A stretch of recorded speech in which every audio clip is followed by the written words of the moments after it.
ಸ್ನೇಹಿತರೆ, ಮೀಡಿಯಾ ಮಾಸ್ಟರ್ಸ್ಗೆ ಸ್ವಾಗತ ಸುಸ್ವಾಗತ. ಗೆಳೆಯರೆ, ಇರಾನ್ ಮತ್ತು ಇಸ್ರೇಲ್ ಸಂಘರ್ಷ ಮುಂದುವರಿತಾ ಇದೆ.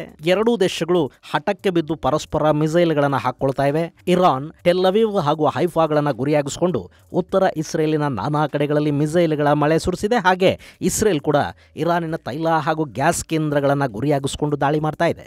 ಈ ಮಧ್ಯೆ ಬ್ರಿಟನ್ ಸೇರಿದಂತೆ ವಿಶ್ವದ ನಾನಾ ದೇಶಗಳು ಈ ಸಂಘರ್ಷಕ್ಕೆ ಕೊನೆ ಹಾಡು ಮಾತಾಡ್ತಾ ಇವೆ. ಇದೆಲ್ಲದರ ನಡುವೆ ಅಮೆರಿಕಾದ F-35 ಯುದ್ಧ ವಿಮಾನಗಳನ್ನು ನಾವು ಹೊಡೆದು ಹಾಕಿದ್ದೀವಿ ಅಂತ ಇರಾನ್ ಕ್ಲೈಮ್ ಮಾಡ್ಕೊಳ್ತಾ ಇದೆ. ಹಾಗಾದರೆ ಮಧ್ಯಪ್ರಾಚ್ಯದ ಯುದ್ಧಕ್ಕೆ ಸಂಬಂಧಪಟ್ಟ ಅಪ್ಡೇಟ್ಸ್ ಏನು? ಬನ್ನಿ ನೋಡೋಣ.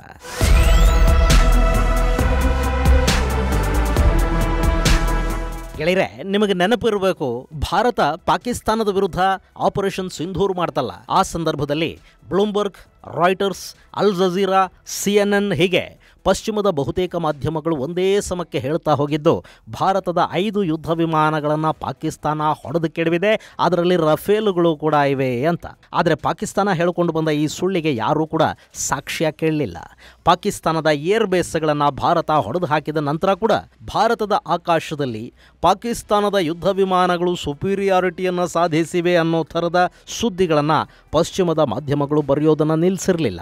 ಆದರೆ ಈಗೇನಾಗ್ತಾ ಇದೆ ನೋಡಿ. ಇರಾನ್ ಅಮೆರಿಕಾದ F-35 ಯುದ್ಧ ವಿಮಾನಗಳನ್ನು ನಾವು ಹೊಡೆದು ಕೆಡವಿದ್ದೀವಿ ಅಂತ ಹೇಳ್ಕೊಳ್ತಾ ಇದೆ. ಇರಾನಿನ ಮಾಧ್ಯಮಗಳು, ಚೈನಾ ಹಾಗೂ ರಷ್ಯಾದ ಮಾಧ್ಯಮಗಳು F-35 ಯುದ್ಧ ವಿಮಾನವನ್ನು ಇರಾನ್ ಹೊಡೆದು ಹಾಕಿದೆ ಅನ್ನೋ ಸುದ್ದಿಯನ್ನು ಬರಿತಾ ಇವೆ. ಇಸ್ರೇಲ್ ಅದು ಸುಳ್ಳು ಸುದ್ದಿ ಅಂತ ಹೇಳ್ತಾ ಇದೆ. ಆದರೆ ಪಶ್ಚಿಮದ ಮಾಧ್ಯಮಗಳಿವೆ ನೋಡಿ, ಅದೇ ರಾಯ್ಟರ್ಸು, CNN, ಬ್ಲೂಮ್ಬರ್ಗು, BBC, ಇವುಗಳಲ್ಲಿ ಆ ಬಗ್ಗೆ ಒಂದೇ ಒಂದು ಸುದ್ದಿ ಕೂಡ ಇಲ್ಲ. ಅಲ್ ಜಜೀರಾ ಆ ಬಗ್ಗೆ ಯಾವ ಸಾಕ್ಷ್ಯಗಳು ಇಲ್ಲ ಅಂತ ಹೇಳಿದೆ. ಅಂದರೆ F-35 ಪತನಗೊಂಡಿರೋದನ್ನು ಹೇಳೋದಕ್ಕೆ ಪಶ್ಚಿಮದ ಮಾಧ್ಯಮಗಳಿಗೆ, ಅಲ್ ಜಜೀರಾಗೆ ಸಾಕ್ಷಿ ಆಧಾರಗಳು ಬೇಕು. ಆದರೆ ಭಾರತದ ಯುದ್ಧ ವಿಮಾನಗಳನ್ನು ನಾವು ಕೆಡವಿದ್ವಿ ಅಂತ ಪಾಕಿಸ್ತಾನ ಸುಳ್ಳು ಹೇಳಿದರೆ ಅದನ್ನು ಬರೆಯುವಾಗ ಸಾಕ್ಷಿಗಳು, ಆಧಾರಗಳು ಬೇಕಾಗುವುದಿಲ್ಲ. ಇದು ಪಶ್ಚಿಮದ ಮಾಧ್ಯಮಗಳ ಭಾರತ ವಿರೋಧಿ ಮನಸ್ಥಿತಿ ಮತ್ತು ಅಲ್ಲಿನ ಪತ್ರಿಕಾ ಸ್ವಾತಂತ್ರ್ಯ, ನಿರ್ಭೀತ ಪತ್ರಿಕೋದ್ಯಮದ ಮೇಲೆ ಅಮೆರಿಕಾದ ಆಯುಧ ಕಂಪನಿಗಳು ಹೊಂದಿರುವ ಪ್ರಭಾವ, ಪ್ರಭುತ್ವಕ್ಕೊಂದು ಸಣ್ಣ ಉದಾಹರಣೆ. ಇನ್ನು ಅಲ್ಲಿ F-35 ಪತನಗೊಂಡಿದೆ ಅನ್ನೋದು ನಿಜಾನ?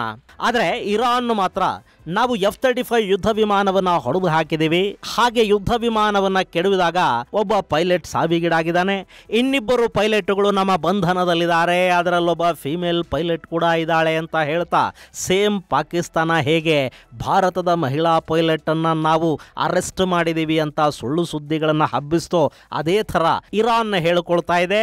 ಆ ಮೂಲಕ ಇಸ್ರೇಲ್ ಹಾಗೂ ಪಶ್ಚಿಮದ ದೇಶಗಳ ಮೊರಾಲಿಟಿಯನ್ನು ಕುಗ್ಗಿಸುವ ಪ್ರಯತ್ನವನ್ನು ಇಲ್ಲಿ ಇರಾನ್ ಮಾಡ್ತಾ ಇರುವ ಹಾಗೆ ಕಾಣ್ತಾ ಇದೆ. F-35 ಯುದ್ಧ ವಿಮಾನದ ಅವಶೇಷಗಳು ಅಂತ ಇರಾನ್ ಏನು ತೋರಿಸ್ತಾ ಇದೆ, ಆ ಫೋಟೋಗಳನ್ನು ನೋಡಿದರೆ ಅದು F-35 ಥರ ಕಾಣ್ತಾ ಇಲ್ಲ. ಆದರೆ ಅಕಸ್ಮಾತ್ F-35 ಯುದ್ಧ ವಿಮಾನಗಳನ್ನು ಇರಾನ್ ಹೊಡೆದು ಹಾಕಿದೆ ಅನ್ನೋದು ನಿಜಾನೇ ಆಗಿದ್ರೆ ಅದು ಅಮೆರಿಕಾಗೆ ಅತಿ ದೊಡ್ಡ ಮುಖಭಂಗ ಅಂತ ಅನ್ನಿಸ್ಕೊಳ್ಳುತ್ತೆ. ಇನ್ನು ಈ ನಡುವೆ ಇರಾನಿನ ಮಿಸೈಲ್ಗಳು ಇಸ್ರೇಲ್ ಏರ್ ಡಿಫೆನ್ಸ್ ಸಿಸ್ಟಮ್ಗಳನ್ನು ದಾಟಿ ಬಂದು ಹೈಫಾ ಬಂದರು ನಗರದ ಮೇಲೆ, ಟೆಲ್ ಅವೀವ್ ಮೇಲೆ ದಾಳಿ ಮಾಡಿವೆ. ಬ್ಯಾಲಿಸ್ಟಿಕ್ ಹಾಗೂ ಹೈಪರ್ಸೋನಿಕ್ ಮಿಸೈಲ್ಗಳನ್ನು ಸಂಪೂರ್ಣವಾಗಿ ತಡೆಯೋದ್ರಲ್ಲಿ ಇಸ್ರೇಲಿನ ಆರೋ 3 ಏರ್ ಡಿಫೆನ್ಸ್ ಪೂರ್ಣ ಪ್ರಮಾಣದಲ್ಲಿ ಸಫಲಗೊಂಡಂತೆ ಕಾಣ್ತಾ ಇಲ್ಲ. ಇಸ್ರೇಲ್ನ ಮಿಸೈಲ್ ಫ್ಯಾಕ್ಟರಿ ಹಾಗೂ ರಕ್ಷಣಾ ಸಚಿವಾಲಯದ ಕಚೇರಿಯನ್ನು ಗುರಿಯಾಗಿಸಿಕೊಂಡು ದಾಳಿ ಮಾಡಿದ್ದೀವಿ ಅಂತ ಇರಾನ್ ಹೇಳ್ಕೊಳ್ತಾ ಇದೆ. ಆದರೆ ಇರಾನ್ ಜನವಸತಿಗಳ ಮೇಲೆ ದಾಳಿ ಮಾಡಿದೆ ಅಂತ ಇಸ್ರೇಲ್ ಆರೋಪ ಮಾಡ್ತಾ ಇದೆ. ಹಾಗೆ ಇಲ್ಲಿ ಇರಾನಿನ ಮಿಸೈಲ್ ದಾಳಿಗೆ ಜನವಸತಿಯಲ್ಲಿ ಕೆಲ ಮನೆಗಳು ನಾಶ ಆಗಿವೆ, ಸುಮಾರು 8 ಜನ ಸಾವಿಗೀಡಾಗಿದ್ದಾರೆ ಅಂತ ಹೇಳಲಾಗ್ತಾ ಇದೆ. ಅದರಲ್ಲಿ ಸಣ್ಣ ಮಕ್ಕಳು ಇವೆ. 200ಕ್ಕೂ ಹೆಚ್ಚು ಜನ ಗಾಯಗೊಂಡಿದ್ದಾರೆ, 35 ಜನ ಕಾಣೆಯಾಗಿದ್ದಾರೆ. ಬಹುಶಃ ಅವರು ಕಟ್ಟಡದ ಅವಶೇಷಗಳ ಅಡಿಯಲ್ಲಿ ಸಿಲುಕಿಕೊಂಡಿರಬಹುದು ಅಂತ ಹೇಳಲಾಗ್ತಾ ಇದೆ. ಉತ್ತರ ಇಸ್ರೇಲ್ ಸುಲಭವಾಗಿ ಇರಾನಿನ ಮಿಸೈಲ್ ದಾಳಿಗೆ ತುತ್ತಾಗ್ತಾ ಹೋಗ್ತಾ ಇದೆ. ಇಸ್ರೇಲ್ ಇಂಧನ ಫೆಸಿಲಿಟಿಗಳನ್ನು ನಾವು ನಾಶ ಮಾಡಿದೀವಿ ಅಂತ ಇರಾನ್ ಹೇಳ್ಕೊಳ್ತಾ ಇದೆ. ಇನ್ನು ಇದಕ್ಕೆ ಪ್ರತೀಕಾರವಾಗಿ ಇಸ್ರೇಲ್ ಕೂಡ ಇರಾನಿನ ಮೇಲೆ ದಾಳಿಯನ್ನು ತೀವ್ರಗೊಳಿಸಿದೆ. ಅಲ್ಲಿನ ಶಹರಾನ್ ಆಯಿಲ್ ಡಿಪೋ ಮೇಲೆ ಇಸ್ರೇಲ್ ಡ್ರೋನ್ ದಾಳಿ ಮಾಡಿದೆ, ಅಲ್ಲಿ ಬೆಂಕಿ ಹೊತ್ಕೊಂಡಿದೆ, 10 ಮಂದಿ ಸಾವಿಗೀಡಾಗಿರೋ ಸುದ್ದಿಗಳು ಬರ್ತಾ ಇವೆ. ಹಾಗೆ ಇತ್ತೀಚೆಗಷ್ಟೇ ಇರಾನ್ ತನ್ನ ಅಂಡರ್ ಗ್ರೌಂಡ್ ಮಿಸೈಲ್ ಫೆಸಿಲಿಟಿಯೊಂದರ ವಿಡಿಯೋ ಬಿಡುಗಡೆ ಮಾಡಿತ್ತು.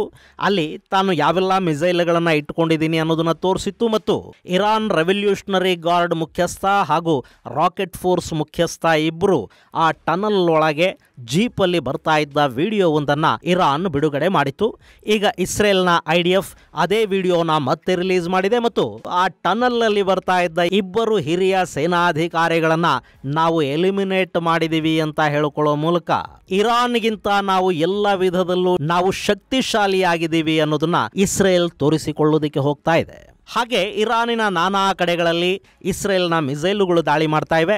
ನಾವು ನ್ಯೂಕ್ಲಿಯರ್ ಫೆಸಿಲಿಟಿಗಳು, ಸೇನಾ ಕೇಂದ್ರಗಳು ಮತ್ತು ಆಯುಧಾಗಾರಗಳನ್ನ, ಸೇನಾಧಿಕಾರಿಗಳನ್ನ ಮಾತ್ರ ಗುರಿಯಾಗಿಸ್ಕೊಳ್ತಾ ಇದ್ದೀವಿ.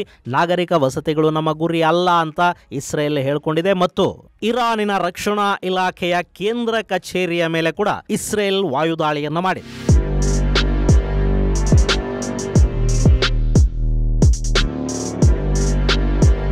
ಇನ್ನು ಇಲ್ಲಿ ಸಂಘರ್ಷದ ತೀವ್ರತೆ ಹೆಚ್ಚಾಗ್ತಾ ಇದ್ದಂತೆ ಬ್ರಿಟನ್ ತನ್ನ ಯುದ್ಧ ವಿಮಾನಗಳನ್ನು ಹಾಗೂ ಯುದ್ಧ ಹಡಗುಗಳನ್ನು ಮಧ್ಯಪ್ರಾಚ್ಯದತ್ತ ಕಳುಹಿಸೋದಕ್ಕೆ ಸಿದ್ಧ ಆಗಿದೆ. ಈ ಬಗ್ಗೆ ಮಾತಾಡಿರುವ ಬ್ರಿಟನ್ನ ಪ್ರಧಾನಿ ಕೀರ್ ಸ್ಟಾರ್ಮರ್, ಸದ್ಯಕ್ಕೆ ಸಂಘರ್ಷವನ್ನು ನಿಲ್ಲಿಸಬಲ್ಲ ಏಕೈಕ ವ್ಯಕ್ತಿ ಅಂದರೆ ಅದು ಟ್ರಂಪ್ ಮಾತ್ರ ಅಂತ ಹೇಳಿದ್ದಾರೆ. ಕೆನಡಾದಲ್ಲಿ ನಡೀತಾ ಇರುವ G7 ದೇಶಗಳ ಶೃಂಗದಲ್ಲಿ ಇಸ್ರೇಲ್ ಇರಾನ್ ಸಂಘರ್ಷ ಅನ್ನೋದು ತುಂಬಾ ಮುಖ್ಯ ವಿಷಯ ಅನ್ನಿಸ್ಕೊಳ್ಳುತ್ತೆ. ಗೆಳೆಯರೆ, ಇಲ್ಲಿ ಮಜಾ ಅಂದ್ರೆ ಇಸ್ರೇಲ್ ಹಾಗೂ ಅರಬ್ ದೇಶಗಳ ಯುದ್ಧದ ಕಾರಣದಿಂದ ಉಂಟಾಗಿದ್ದ ತೈಲ ಸಮಸ್ಯೆ ಹಾಗೂ ಅದರಿಂದ ಶ್ರೀಮಂತ ರಾಷ್ಟ್ರಗಳ ಕೈಗಾರಿಕೆಗಳು ಎದುರಿಸಬೇಕಾಗಿ ಬಂದ ಸಮಸ್ಯೆಗಳನ್ನು ಪರಿಹರಿಸುವುದಕ್ಕಾಗಿ 70ರ ದಶಕದಲ್ಲಿ G7 ಅನ್ನೋ ಈ ಸಂಘಟನೆ ಹುಟ್ಟುಕೊಳ್ತು. ಈಗ 51ನೇ G7 ಸಮ್ಮೇಳನ ಕೆನಡಾದಲ್ಲಿ ಆಯೋಜನೆಗೊಂಡಿದೆ. ಇದೇ ಸಂದರ್ಭದಲ್ಲಿ ಇಸ್ರೇಲ್ ಹಾಗೂ ಇರಾನ್ ಸಂಘರ್ಷ ಜಾಗತಿಕ ತೈಲ ವ್ಯಾಪಾರದ ಮೇಲೆ ಮತ್ತೆ ಕರಿನೆರಳು ಬೀಳುವ ಹಾಗೆ ಮಾಡ್ತಾ ಇದೆ. ಈ ಸಂಘರ್ಷ ಇನ್ನಷ್ಟು ದಿನ ಹೀಗೆ ಮುಂದುವರೆದ್ರೆ ಅರಬ್ ದೇಶಗಳಿಂದ ಬರುವ ತೈಲ ಹಡಗುಗಳ ಸಂಚಾರದ ಮೇಲೆ ದುಷ್ಪರಿಣಾಮ ಉಂಟಾಗುತ್ತೆ. ಜಾಗತಿಕವಾಗಿ ಮತ್ತೆ ತೈಲ ಹಾಗೂ ಇಂಧನದ ಬಿಕ್ಕಟ್ಟುಂಟಾಗುವ ಸಾಧ್ಯತೆ ಇರುತ್ತೆ. ಹೀಗಾಗಿ ಈ ಸಂಘರ್ಷ G7 ಸಮ್ಮೇಳನದಲ್ಲಿ ಪ್ರಮುಖ ವಿಷಯ ಅನ್ನಿಸ್ಕೊಳ್ಳುತ್ತೆ. ಇನ್ನು ಯುದ್ಧ ನಿಲ್ಲಿಸಿ ಅಂತ ನೇರವಾಗಿ ಹೇಳೋದಕ್ಕೆ ಆ ಸಮ್ಮೇಳನದಲ್ಲಿ ಇರಾನ್ ಆಗಲಿ ಇಸ್ರೇಲ್ ಆಗಲಿ ಎರಡೂ ಇರೋದಿಲ್ಲ. ಆದರೆ ಟ್ರಂಪ್ ಇರ್ತಾರೆ ಮತ್ತು ಈ ಸಂಘರ್ಷವನ್ನು ನಿಲ್ಲಿಸಬಲ್ಲ ಏಕೈಕ ವ್ಯಕ್ತಿ ಟ್ರಂಪ್ ಮಾತ್ರ. ನಾವು ಟ್ರಂಪ್ಗೆ ಯುದ್ಧ ನಿಲ್ಲಿಸೋದಕ್ಕೆ ಒತ್ತಾಯ ಮಾಡ್ತೀವಿ ಅಂತ ಕೀರ್ ಸ್ಟಾರ್ಮರ್ ಹೇಳಿದ್ದಾರೆ.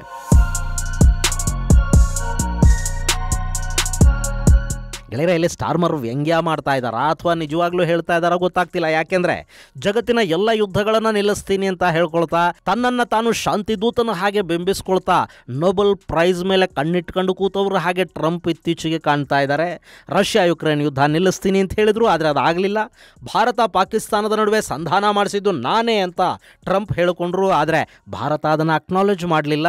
ಇನ್ನು ಈಗ ಕೂಡ ಇರಾನ್ ಮಾತುಕತೆಗೆ ಸಿದ್ಧ ಆದರೆ ಇಸ್ರೇಲ್ ದಾಳಿ ನಿಲ್ಲಿಸುತ್ತೆ ಅನ್ನೋ ಥರ ಟ್ರಂಪ್ ಹೇಳಿಕೆಗಳನ್ನು ಕೊಡ್ತಾ ಇದ್ದಾರೆ. ಹೀಗಾಗಿ ಟ್ರಂಪ್ಗೆ ಮಾತ್ರ ಇದನ್ನು ನಿಲ್ಲಿಸೋದಕ್ಕೆ ಸಾಧ್ಯ ಅಂತ ಕೀರ್ ಸ್ಟಾರ್ಮರ್ ಸ್ವಲ್ಪ ವ್ಯಂಗ್ಯ ಸೇರಿಸಿನೇ ಮಾತಾಡ್ತಾ ಇರೋ ಹಾಗೆ ಕಾಣ್ತಾ ಇದೆ. ಟ್ರಂಪ್ ಯುದ್ಧ ನಿಲ್ಲಿಸ್ತಾರೆ ಅಂತ ಹೇಳಿದ ಬೆನ್ನಲ್ಲೇ ಟ್ರಂಪ್ ಮಾತನ್ನ ನೇತನ್ಯಾಹು ಕೇಳ್ತಾರಾ ಅನ್ನೋ ಅನುಮಾನವನ್ನು ಕೂಡ ಸ್ಟಾರ್ಮರ್ ಇಲ್ಲಿ ವ್ಯಕ್ತಪಡಿಸಿದ್ದಾರೆ. ಇಲ್ಲಿ ಟ್ರಂಪ್ಗೆ ಎಲ್ಲ ಕಡೆಯಲ್ಲೂ ವ್ಯಾಪಾರ ಬೇಕು. ಮುಂದಿನ ಚುನಾವಣೆಯಲ್ಲಿ ಅಮೆರಿಕಾದಲ್ಲಿ ಟ್ರಂಪ್ ಸ್ಪರ್ಧೆ ಮಾಡುವುದಿಲ್ಲ. ಹೀಗಾಗಿ ಅಮೆರಿಕಾದ ರಾಜಕೀಯ ಆಸಕ್ತಿಗಳಿಗಿಂತ ಆತನಿಗೀಗ ಸ್ವಹಿತ ಆಸಕ್ತಿಗಳು ಹೆಚ್ಚಾಗ್ತಾ ಇವೆ. ಆದರೆ ಇಸ್ರೇಲಿಗೆ ಹಾಗಲ್ಲ. ಇರಾನ್ ಅಣ್ವಸ್ತ್ರವನ್ನು ತಯಾರು ಮಾಡಿಕೊಂಡ್ರೆ ಇಡೀ ಮಧ್ಯಪ್ರಾಚ್ಯ ಸಮಸ್ಯೆಗೆ ತುತ್ತಾಗುತ್ತೆ. ಇಲ್ಲಿ ಇನ್ನೂ ಒಂದು ಅಣ್ವಸ್ತ್ರದ ಬ್ಲಾಕ್ ಮೇಲ್ ಶುರು ಆಗುತ್ತೆ. ಅದಕ್ಕೆ ಅವಕಾಶವನ್ನು ಕೊಡಬಾರದು ಅನ್ನೋದು ಇಸ್ರೇಲಿನ ಉದ್ದೇಶ. ಇನ್ನು ಇಸ್ರೇಲ್ ಅನ್ನೋ ದೇಶ ಆದರೂ ಎಷ್ಟಿದೆ ನೋಡಿ. ಇರಾನ್ ಅಣುಶಕ್ತ ಆಗಿ 2-3 ಅಣುಬಾಂಬುಗಳನ್ನು ಹಾಕಿಬಿಟ್ರೆ ಇಸ್ರೇಲ್ ಅನ್ನೋ ದೇಶ ಸಂಪೂರ್ಣವಾಗಿ ನಾಶವಾಗಿ ಹೋಗುತ್ತೆ. ಇನ್ನು ಒಮ್ಮೆ ಇರಾನಿನ ಬಳಿ ಅಣ್ವಸ್ತ್ರಗಳು ಬಂದುಬಿಟ್ರೆ ಇಸ್ರೇಲ್ ತನ್ನ ಅಕ್ಕಪಕ್ಕ ಇರೋ ಇರಾನಿನ ಪ್ರಾಕ್ಸಿಗಳನ್ನು ಕೂಡ ಏನೂ ಮಾಡದ ಸ್ಥಿತಿಯನ್ನು ತಲುಪುತ್ತೆ. ಸೊ ಇಲ್ಲಿ ಯಾವುದೇ ಕಾರಣಕ್ಕೂ ಇರಾನ್ ಅಣುಶಕ್ತ ಆಗಬಾರದು ಅನ್ನೋದು ಇಸ್ರೇಲಿನ ಬಯಕೆ. ಸೊ ಅಮೆರಿಕದ ಒತ್ತಡಗಳ ನಡುವೆ ಇಸ್ರೇಲ್ ಇರಾನಿನ ಅಣು ಕೇಂದ್ರಗಳನ್ನು ಗುರಿಯಾಗಿಸಿಕೊಂಡು ದಾಳಿ ಮಾಡ್ತಾ ಇದೆ. ಇದೇ ಕಾರಣಕ್ಕೆ ನೆತಾನ್ಸ್ ಸೇರಿದಂತೆ ಅಲ್ಲಿನ ಬೇರೆ ಬೇರೆ ನ್ಯೂಕ್ಲಿಯರ್ ಫೆಸಿಲಿಟಿಗಳನ್ನು ಇಸ್ರೇಲ್ ಧ್ವಂಸಗೊಳಿಸಿದೆ. ಅವರೀಗ ಇರಾನಿನ ಆಡಳಿತವನ್ನೇ ಬದಲಿಸಬೇಕು ಅಂದ್ಕೊಂಡಿದ್ದಾರೆ. ಹೇಗೆ ಸಿರಿಯಾದಲ್ಲಿ ಬಶರ್ ಅಲ್ ಅಸದ್ ಸರ್ಕಾರವನ್ನು ಪದಚ್ಯುತಗೊಳಿಸಿ ಬೇರೆಯದ್ದೇ ಆಡಳಿತವನ್ನಲ್ಲಿ ತರಲಾಯಿತೋ, ಹಾಗೆ ಇರಾನ್ನಲ್ಲಿ ಕೂಡ ಖಮೇನಿ ಸರ್ಕಾರವನ್ನು ಪದಚ್ಯುತಗೊಳಿಸಿ ಅಲ್ಲಿ ತೀರಾ ಕಟ್ಟರಲ್ಲದ ಆಡಳಿತವನ್ನು ತರಬೇಕು.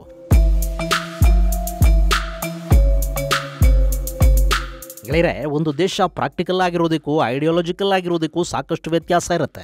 ಪ್ರಾಕ್ಟಿಕಲ್ ಆಗಿರೋ ದೇಶಗಳನ್ನು ಹ್ಯಾಂಡಲ್ ಮಾಡೋದು ಸುಲಭ.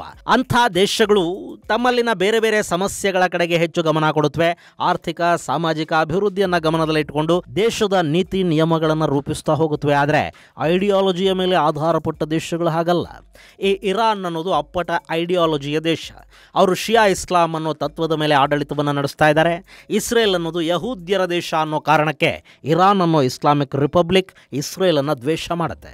ನಾಳೆ ಅಲ್ಲಿ ಅಕಸ್ಮಾತ್ ಇಸ್ರೇಲೇ ಇರಲಿಲ್ಲ ಅಂತ ಇಟ್ಕೊಳ್ಳಿ, ಆಗ ಅವರ ಅಣ್ವಸ್ತ್ರಗಳು ಸುನ್ನಿ ದೇಶಗಳ ಕಡೆಗೆ ತಿರುಗುತ್ತವೆ. ಯಾಕೆಂದ್ರೆ ಈ ಸುನ್ನಿ ಶಿಯಾ ಅನ್ನೋದು 1300 ವರ್ಷಗಳಿಂದ ಇವತ್ತಿನವರೆಗೆ ನಡ್ಕೊಂಡು ಬರ್ತಾ ಇರೋ ಜಗಳ. ಹೀಗಾಗಿ ಅಲ್ಲಿ ಶಾಂತಿ ಅನ್ನೋದು ಯಾವ ಕಾರಣಕ್ಕೂ ನೆಲೆಸೋದಕ್ಕೆ ಸಾಧ್ಯನೇ ಇಲ್ಲ. ಸೊ ಸರ್ಕಾರವನ್ನ ಶಿಯಾ ಇಸ್ಲಾಮಿಕ್ ಐಡಿಯಾಲಜಿಯಿಂದ ಹೊರಗೆ ತರಬೇಕು ಅಂದ್ರೆ ಅಲ್ಲಿ ಆಡಳಿತ ಬದಲಾವಣೆ ಆಗಬೇಕು. ಇದು ಇಸ್ರೇಲಿನ ಯೋಚನೆ ಮತ್ತು ಯೋಜನೆ. ಹೀಗಾಗಿನೇ ಈ ಬಾರಿ ಇಸ್ರೇಲ್ ತನ್ನ ಗುರಿಯನ್ನು ತಲುಪುವವರೆಗೆ ಅಮೆರಿಕಾದ ಮಾತನ್ನಾದರೂ ಕೇಳುತ್ತಾ ಗೊತ್ತಿಲ್ಲ. ಇನ್ನು ಇದೇ ಬಿಸಿಲಿ ಇರಾನ್ ಕೆರಳಿ ಪಕ್ಕದ ಇರಾಕ್ನಲ್ಲಿನ ಅಮೆರಿಕಾದ ನೆಲೆಗಳ ಮೇಲೆ ದಾಳಿ ಮಾಡಿಬಿಟ್ರೆ ಈ ಯುದ್ಧಕ್ಕೆ ಅಮೆರಿಕ ಕೂಡ ನೇರವಾಗಿ ಕಾಲಿಡಬೇಕಾಗತ್ತೆ. ಹಾಗಂತ ಅಮೆರಿಕ ಈಗಾಗಲೇ ಎಚ್ಚರಿಕೆಗಳನ್ನು ಕೊಡ್ತಾ ಇದೆ. ಹಾಗೇನಾದರೂ ಆದರೆ ರಷ್ಯಾ ಕೂಡ ಇದರಲ್ಲಿ ಭಾಗಿಯಾಗೋ ಸಾಧ್ಯತೆ ಇರುತ್ತೆ. ಇಂಥ ಪರಿಸ್ಥಿತಿಲಿ ಹಿಂದೆ ನಿಂತು ಇರಾನ್ಗೆ ಆಯುಧ ಸರಬರಾಜು ಮಾಡ್ತಾ ಅವರೆಲ್ಲರನ್ನ ಯುದ್ಧಕ್ಕೆ ತಳ್ಳಿ ತಾನು ತಟಸ್ಥವಾಗಿ ಉಳಿಯೋದಕ್ಕೆ ಚೈನಾ ಪ್ರಯತ್ನ ಪಡುತ್ತೆ. ಸೊ ಇಲ್ಲಿ ಮುಂದಿನ ಬೆಳವಣಿಗೆಗಳ ಬಗ್ಗೆ ತೀವ್ರ ಆತಂಕಗೊಂಡಿರುವುದು ಯುರೋಪಿಯನ್ ಯೂನಿಯನ್ ಮತ್ತು ಭಾರತ.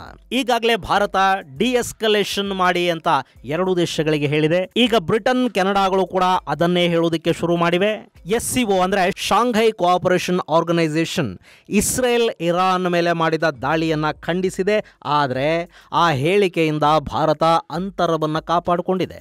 ಇನ್ನು ಈಗ G7 ಸಮ್ಮೇಳನ ಈ ಸಂಘರ್ಷದ ಬಗ್ಗೆ ಯಾವ ನಿರ್ಧಾರವನ್ನ ಕೈಗೊಳ್ಳುತ್ತೆ ಅನ್ನೋದನ್ನ ಕಾದು ನೋಡಬೇಕು. ಇದು ಗೆಳೆಯರೆ ಇಸ್ರೇಲ್ ಇರಾನ್ ಸಂಘರ್ಷದ ಒಂದಷ್ಟು ಅಪ್ಡೇಟ್ಸ್. ಮುಂದಿನ ಸಂಚಿಕೆಯಲ್ಲಿ ಮತ್ತಷ್ಟು ವಿಶೇಷಗಳ ಜೊತೆ ಮತ್ತೆ ಭೇಟಿಯಾಗೋಣ. ಅಲ್ಲಿವರೆಗೆ ಜೈ ಹಿಂದ್, ಜೈ ಕರ್ನಾಟಕ.